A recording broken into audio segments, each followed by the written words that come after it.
Myself, Sachindra Mishra from Mahatma Gandhi शिक्षण संस्थान दरभंगा। संस्कृत के इस प्रथम वर्ग में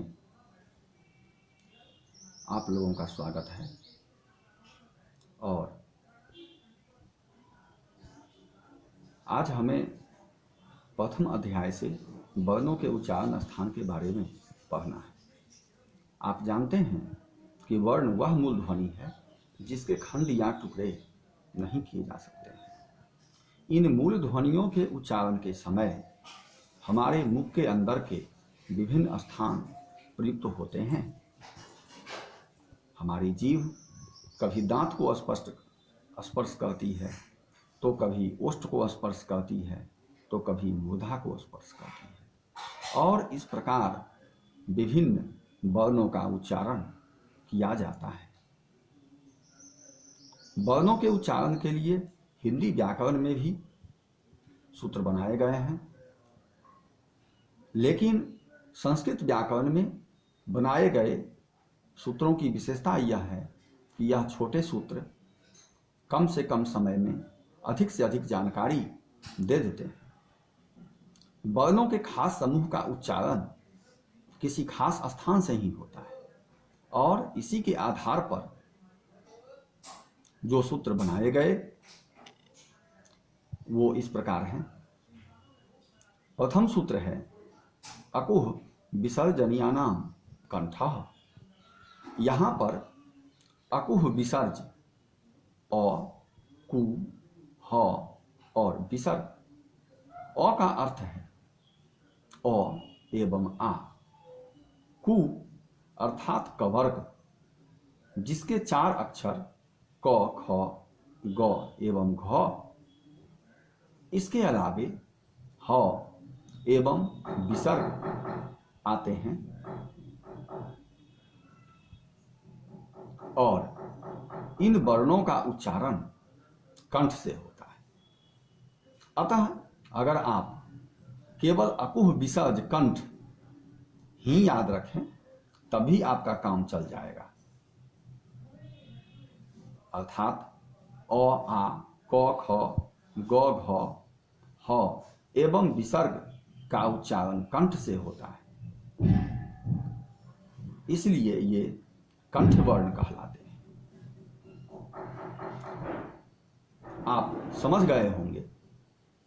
दूसरा सूत्र है इचु यशानाम तालु। ई, चु, य एवं तालब श। ई अर्थात ह्रस्व ई एवं दीर्घ ई दोनों। चु का अर्थ है चवर्ग, च, छ, ज एवं झ। इसके बाद य एवं तालब श। इन वर्णों का उच्चारण तालु से होता है, इस कारण ये तालव्य वर्ण कहलाते हैं।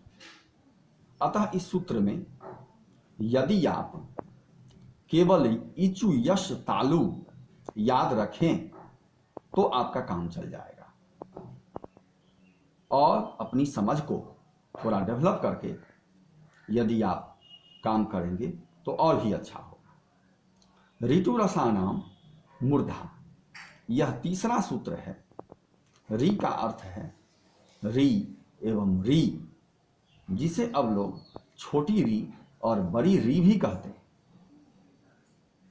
इसके अलावे टू अर्थात टवर्ग, ट, ठ, ड एवं ढ।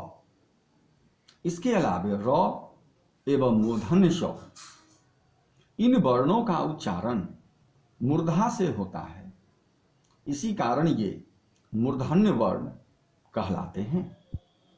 इस सूत्र में ऋतुरस मूर्धा, ऋतुरस मूर्धा यदि आप याद रखें तो ऐसी स्थिति में आप इससे संबंधित सारे वर्णों के उच्चारण स्थान के बारे में स्वतः समझ जाएंगे। पुनः री, री, ट, ठ, ड, ढ, र एवं मूर्धन्य श का उच्चारण मूर्धा से होता है, इसी कारण ये मूर्धन्य वर्ण कहलाते हैं। अगला सूत्र है लेतु लशानाम दंता लिरि तु ल और स। मूल रूप से आपको इन्हीं 4 अक्षरों पर ध्यान देना है। यदि आप इतना भी याद रखते हैं लेतु लस दंता, तो आपका काम चल जाएगा। लिरि तवर्ग अर्थात इस वर्ग के 4 अक्षर त, थ, द एवं ध। इसके अलावे ल एवं दंत स का उच्चारण दांत से होता है, इसी कारण ये दंत वर्ण कहलाते हैं। अगला सूत्र है उपपधमानीयानाम ओष्ठौ। उपपधमानीयानाम ओष्ठौ।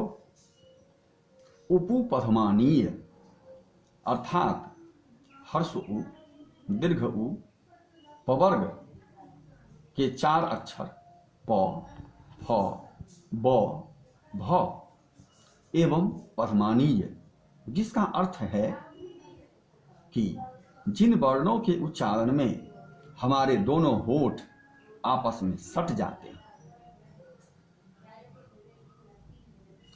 दोनों होठ आपस में स्पर्श करते हों, उन्हें पधमानीय कहा जाता है।